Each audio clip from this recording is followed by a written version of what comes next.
We're here at NRA Annual Meeting doing some special Curators Corners. I'm here with Jim Supica, Phil Schreier of the National Firearms Museum, and Cletus Klein, Dallas Arms Collector Association. Sir, welcome to Curators Corner. What firearm do you have here? It's my pleasure to be here. This is a Hawken percussion rifle that I bought about 14 years ago, and it won the Silver Medallion at the NRA convention this year. Excellent. Jim, what can you tell us about this rifle? This is an exceptional Hawken rifle. Hawken is very important in that it represents the quintessential plains rifle. Now everybody's familiar with the American long rifle. Everybody calls it the Kentucky rifle. Big, long, elegant, full-stocked gun, fairly small caliber, long barrel, swooped stock. But as Americans moved westward, west of the Mississippi to the Great Plains and the mountains, they needed a sturdier, more powerful rifle, and that's where the plains rifle came in. And the Hawken is really the gun that defines the plains rifle.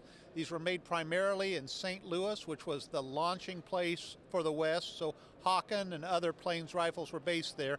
But the features you'll notice is that the stock is sturdier, the rifle is shorter overall with a heavier barrel, and usually a larger caliber. Also, they're usually half-stocked instead of full-stocked. So the plains rifle is a very significant rifle in the history of the gun in America, and of the plains rifles, the Hawken is the most significant maker.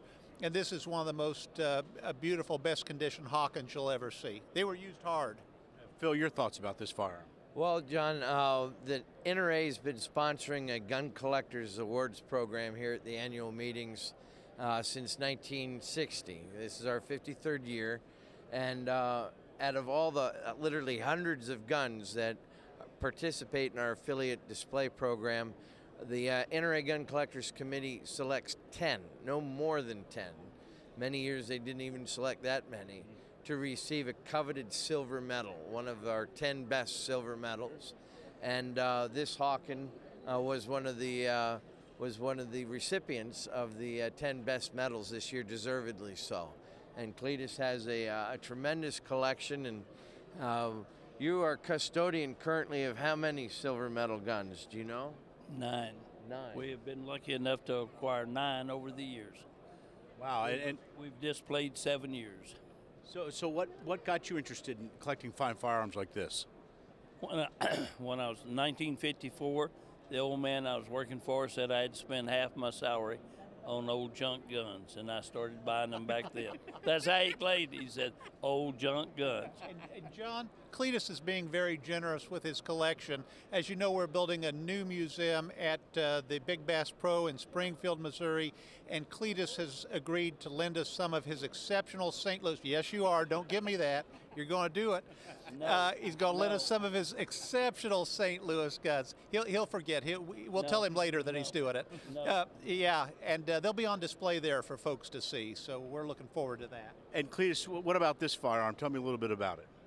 I bought that years ago, and I had to wait 13 years from the time I bought it to I received it. The man up front told me he wanted his son to want it when he died. The day after his funeral, the young man came to me and he said, I want my money for a gun. I said, your daddy has it in your will. You got to wait so many months.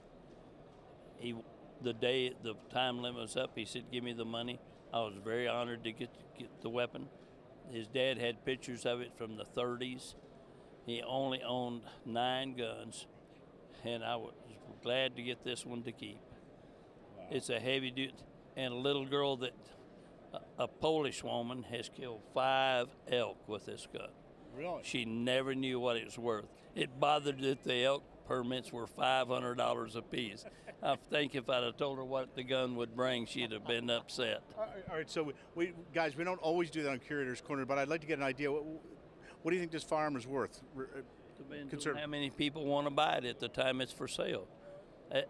The number of people involved has a bearing on the price. Wow. If you have only one person wanting to buy it, it'll be one price. If well, you want 3 or 4 people at the same time, it drives the price up. It's only 89 of these known. Wow. Wow. It's only going to get more valuable when it's sitting in your new collection, right? Absolutely, it's going to be right at home there. We'll talk. We'll talk. It's going in the museum. Well, I think we're going to leave this. Phil, should we let them bicker about that? No. Oh yeah, it'll work. Cletus, a pleasure to meet you, sir. Pleasure to be. These are two fine gentlemen, and they didn't want this gun. They won't get it.